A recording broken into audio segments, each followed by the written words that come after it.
রাম রাম বন্ধুরা, নমস্কার। আশা করছি তোমরা সবাই খুব ভালো আছো। বন্ধুরা, আজ হচ্ছে সেপ্টেম্বরের 2 তারিখ, আর তোমাদের হাতে দুদিন টাইম আছে। 3 তারিখ, 4 তারিখ, 5 তারিখে আমাদের ভারতবর্ষের সব থেকে বড় ভ্যাকেন্সির মধ্যে একটি ভ্যাকেন্সি আসতে চলেছে। হ্যাঁ বন্ধুরা, আমি তোমাদের সাথে কথা বলছি এসএসসি কনস্টেবল জিডি রিক্রুটমেন্ট 2024-25-এর কথা, যার আবেদন শুরু হতে চলেছে আগামী 5 সেপ্টেম্বর থেকে। দেখো, যারা এসএসসি জিডি সম্বন্ধে জানো না, তোমাদেরকে এক কথায় বলে রাখছি, তোমরা যদি চাও জিডিএস, অনেকে তো জিডিএস করো, জিডিএসের থেকেও এটা কিন্তু অনেক ভালো চাকরি। তোমরা যদি চাও তোমাদের পার্মানেন্ট লাইফটাকে পুরো স্ট্যান্ড করে নেওয়ার, যেখানে একবার চলে গেলে ফিউচারের কথা তোমাদেরকে ভাবতে হবে না, ইভেন আফটার রিটায়ারমেন্টের কথাও তোমাদেরকে ভাবতে হবে না, যেখানে ঘরে বসে বসে ভালো পেনশন দেওয়া হবে, অনেক ফ্যাসিলিটি পাবে, সেই হচ্ছে সুযোগ তোমাদের কাছে এসএসসি জিডি। কারণ এই যে চাকরিটা না, এই চাকরিটা পেতে হিউজ কিছু কোয়ালিফিকেশন চাওয়া হয় না, জাস্ট মাধ্যমিক পাস। তোমার যাই পার্সেন্টেজ থাকুক না কেন, তোমার যদি 40% নাম্বার থাকে তাও তুমি আবেদন করতে পারবে, তোমার যদি 80% নাম্বার থাকে তাও তুমি আবেদন করতে পারবে। এটা হচ্ছে একটা বিরাট বড় সুযোগ। কারণ যদি শূন্য পদের কথা বলো না, হাজারে হাজারে শূন্য পদ থাকে। দেখো, পুরো বিষয়টা আজকে আমি তোমাদেরকে একটু ডিটেলসে ক্লিয়ার করে দিচ্ছি, ভিডিওটা কিন্তু কেউ মিস করবে না। কারণ বলতে পারো এটা এক প্রকারের তোমাদের লাইফ চেঞ্জিং ভিডিও, যদি তোমরা চাও। কারণ you can change your life, ঠিক আছে? তুমি পারবে তোমার লাইফটাকে চেঞ্জ করতে, আমি পারবো না। আমি শুধু রাস্তাটা বলে দিচ্ছি, বাকিটা তোমাদের উপর ডিপেন্ড করবে। দেখো, প্রথমে বলে রাখছি এসএসসি কনস্টেবল জিডি অ্যাকচুয়ালি কি, কনস্টেবল জিডিটা কি। দেখো, সেন্ট্রাল যে আর্ম পুলিশ ফোর্স আছে, এখানে অনেকগুলো বাহিনী আছে। বিএসএফ আছে, সিআরপিএফ আছে, সিআইএসএফ আছে, আইটিবিপি, এসএসবি, আসাম রাইফেলস, এই ধরনের যে পোস্টগুলো রয়েছে, এই সব পোস্টে কনস্টেবল জেনারেল ডিউটি, সেটাকে শর্টে কনস্টেবল জিডি বলছে, কনস্টেবল জেনারেল ডিউটি পদে তোমাদের নিয়োগ করানো হবে।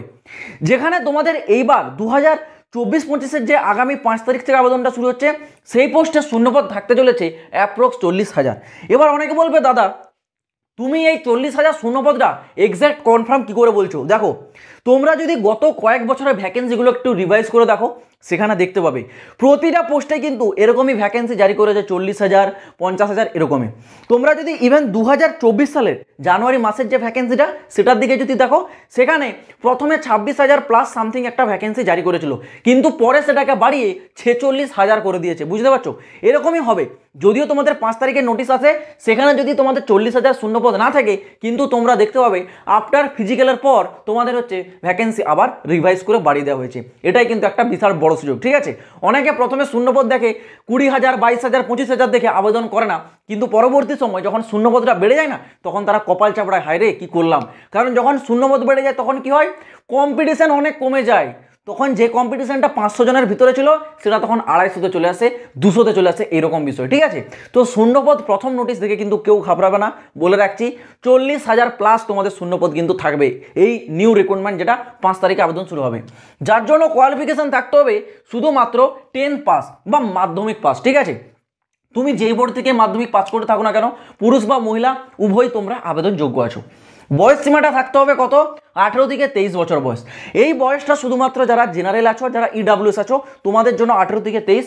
যারা ওবিসি আছো, এর উপর আরও 3 বছরের ছাড় পাবে। আর যারা এসটি এসসি আছো, এর উপর পাবে কত না, 5 বছরের ছাড়। স্যালারিটা দেখো, যেটা তোমাদের মেন বিষয়, দাদা স্যালারি কত টাকা দেওয়া হবে? কারণ তোমরা যে চাকরি করবে, মেন জিনিস কিটা দেখবে? স্যালারি দেখবে। স্যালারি দেখে তোমরা যে কোনো চাকরিতে জয়েন করবে। স্যালারি দেখো, প্রথম মাস থেকেই 21,700 টাকা, যেটা লেভেল 3 অনুযায়ী দেওয়া হয়। 21,700 টাকা, এটা কিন্তু প্রথম মাস থেকে শুরু হবে, যখন তুমি জয়েন করবে, ট্রেনিংয়ে যাবে, তখন থেকে শুরু হচ্ছে, ঠিক আছে? এবার আফটার তোমার 1 বছর পর স্যালারি কিন্তু অনেকটা বাড়বে, যেটা ম্যাক্সিমাম যাবে 69,000 প্লাস, ঠিক আছে? স্যালারি তোমাদের থাকবে। এবার দেখো তোমাদের নিয়োগ প্রসেস বা সিলেকশন প্রসেস দেখো, নিয়োগ প্রক্রিয়াটা কি হয়। নিয়োগ প্রক্রিয়াতে প্রথমে হবে তোমাদের একটা রিটার্ন এক্সাম, তারপর হবে ফিজিক্যাল টেস্ট, তারপর মেডিকেল এক্সাম, তারপর ডকুমেন্টস ভেরিফিকেশন। সিলেকশন প্রসেসে প্রথমে হচ্ছে তোমাদের কি না, রিটার্ন এক্সাম। এটা হচ্ছে তোমাদের প্রথম স্টেপ।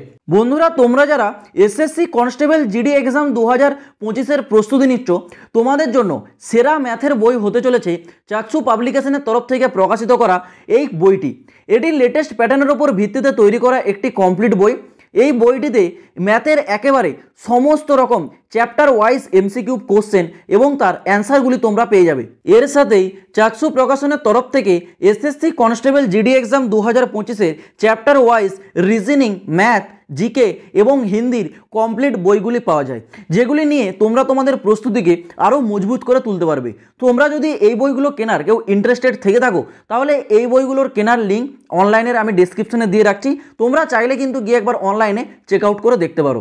এবার দেখো সিলেকশন প্রসেসে যেহেতু তোমাদের প্রথমে এই রিটার্ন এক্সামটা হচ্ছে, রিটার্ন এক্সামের বিষয়টা আগে একটু ক্লিয়ার করে তোমাদের বলে দিই। দেখো রিটার্ন এক্সামে টোটাল তোমাদের 4টা আলাদা আলাদা টপিক থাকতে চলেছে, ঠিক আছে। একেবারে ইজি টপিক, 10th লেভেলের এক্সাম হবে, মাধ্যমিক লেভেলের কোশ্চেন থাকবে। 4টা টপিকে থাকছে তোমাদের জিকে থেকে থাকছে 20টা কোশ্চেন 40 নম্বরের, মানে একটা কোশ্চেনের জন্য কিন্তু 2 নাম্বার দেওয়া হবে। সেম রিজনিংয়েও 20টা কোশ্চেন 40 নম্বরের, ম্যাথামেটিক্স থেকে 20টা কোশ্চেন 40 নম্বরের। আর নিচে তোমরা দুটি অপশন দেখতে পাচ্ছ, একটি ইংলিশ আর একটা হিন্দি। তোমাদের কাছে এরকম দুটো অপশন থাকবে, যার যেটা পছন্দ, যে যেটাকে কমফোর্টেবল হবে সে সেটা চুজ করবে। কেউ ইংলিশ চাইলে চুজ করতে পারো, কেউ চাইলে হিন্দি চুজ করতে পারো। সেখান থেকেও 20টা কোশ্চেন 40 নম্বরের, মানে টোটাল তোমাদের এখানে কত দেখতে পাচ্ছ, তোমাদের থাকছে কত না 100টা কোশ্চেন, কিন্তু এই এক্সামটা হবে 160 নাম্বারের এক্সাম, ঠিক আছে। 100টা কোশ্চেন থাকবে, কিন্তু তোমাদের এক্সামটা হচ্ছে কত 60 নাম্বারের, সরি 100টা নয়, এখানে থাকছে তোমাদের 80টা কোশ্চেন, 80টা কোশ্চেন থাকছে, ঠিক আছে। 80টা কোশ্চেন 160 নাম্বারের পরীক্ষা। এবার দেখো তোমাদের পরীক্ষাটা হয়ে গেল, পরীক্ষাটা দেওয়ার পর তোমাদের হবে ফিজিক্যাল টেস্ট। ফিজিক্যাল টেস্টে এবার দেখো, ফিজিক্যাল টেস্টে প্রথমে তোমাদের চেক করা হয় কিন্তু হাইটগুলো দেখো। হাইট হচ্ছে যারা মেল ক্যাটাগরি ক্যান্ডিডেট আছো, যাদের 170 সেমি থাকতে হবে। ফিমেলদের জন্য 157 সেমি। যারা এসটি এসসি মেল বা ফিমেল আছো, তোমাদের কিন্তু হাইটে ছাড় থাকবে। এটা হচ্ছে জেনারেলদের হাইট, ঠিক আছে, মেল ফিমেলের। নেক্সট তারপর তোমাদের হবে রানটা কি হবে, মেল ক্যান্ডিডেটদের জন্য 5 কিলোমিটার রান হবে, 24 মিনিটের মধ্যে কমপ্লিট করতে হবে। ফিমেলদের জন্য 1600 মিটার রান, যেটা টাইম দেওয়া হবে 8 মিনিট 30 সেকেন্ড। 8 মিনিট 30 সেকেন্ডের মধ্যে এটা কিন্তু কভার করতে হবে। এবার দেখো তোমাদের এই যে 160 নম্বরের পরীক্ষাটা হচ্ছে, এর উপরে কিন্তু ভিত্তি করে ফাইনাল মেরিট লিস্ট তৈরি করা হয়। এখানে যে ফিজিক্যাল টেস্ট, এটা কেবলমাত্র কোয়ালিফাই নেচার, এটাকে শুধু তোমাদেরকে পাস করতে হবে, এটার জন্য তোমাদের এক্সট্রা কোনো নাম্বার দেওয়া হবে না। এটা হয়ে যাওয়ার পর হবে তোমাদের হচ্ছে মেডিকেল এক্সাম, মেডিকেলের পর ডাইরেক্ট ডকুমেন্টস ভেরিফিকেশন হয়ে তোমাদের মেরিট লিস্ট জারি করা হবে। মানে তোমাদেরকে সম্পূর্ণ যে ফোকাস, সেটা কিন্তু এই 160 নম্বরের যে এক্সাম, এর উপর রাখতে হবে। কারণ এই 160 নম্বরের উপর ভিত্তি করেই তোমাদের কিন্তু চাকরিটা দেওয়া হবে। এখানে কোনো আর এক্সট্রা কিছু কিন্তু নাম্বার থাকছে না, এই 160-এর উপর সম্পূর্ণ কিন্তু তোমাদের সিলেকশন প্রসেসটা ডিপেন্ড করছে।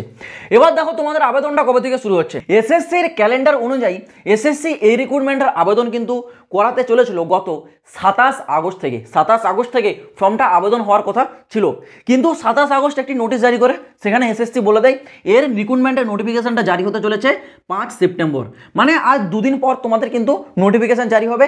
আর এসএসসি যেদিন নোটিশ জারি করে সেদিন থেকে ফর্ম আবেদনটা শুরু হয়ে যায়, মানে তোমাদের অ্যাপ্লাই ডেটটাও কিন্তু এই 5 সেপ্টেম্বর থেকে তোমাদের ফর্মটা আবেদন শুরু হবে। এবার যদি বলে রাখি তোমাদের অ্যাপ্লিকেশন ফিসটা দেখো 100 টাকা থাকে। এটা কিন্তু সবার জন্য নয়, যারা ইউআর, যারা ওবিসি, যারা ইডাব্লিউএস, এই 3টে ক্যাটাগরি ক্যান্ডিডেটদের জন্য শুধুমাত্র এখানে অ্যাপ্লিকেশন ফিস 100 টাকা লাগে। যারা এসটি বা এসসি বা যারা ফিমেলের কোনো ক্যাটাগরিতে লাগে না, আর যারা এসটি এসসি তাদের লাগে না। যারা ইউআর, ওবিসি, ইডাব্লিউএস তাদেরকে এখানে 100 টাকা কিন্তু অনলাইনে আবেদন করার সময় অ্যাপ্লিকেশন ফিস দিতে হবে। তো আশা করছি পুরো বিষয়টা তোমাদেরকে বোঝাতে পারলাম। আর এরকমই প্রতিটা লেটেস্ট আপডেট সব থেকে আগে পাওয়ার জন্য চ্যানেলটা তোমরা অবশ্যই সাবস্ক্রাইব করে রাখবে। আর যারা ফেসবুক পেজে এখনো জয়েন হয়নি, ডিসক্রিপশনে লিঙ্ক আছে, ফেসবুক পেজে গিয়ে তোমরা জয়েন হয়ে যাও। তো চলো বন্ধুরা, আজ ভিডিওটা এই পর্যন্ত, দেখা হচ্ছে আবার পরের ভিডিওতে নতুন কোনো আপডেটের সাথে। জয় হিন্দ, বন্দে মাতরম।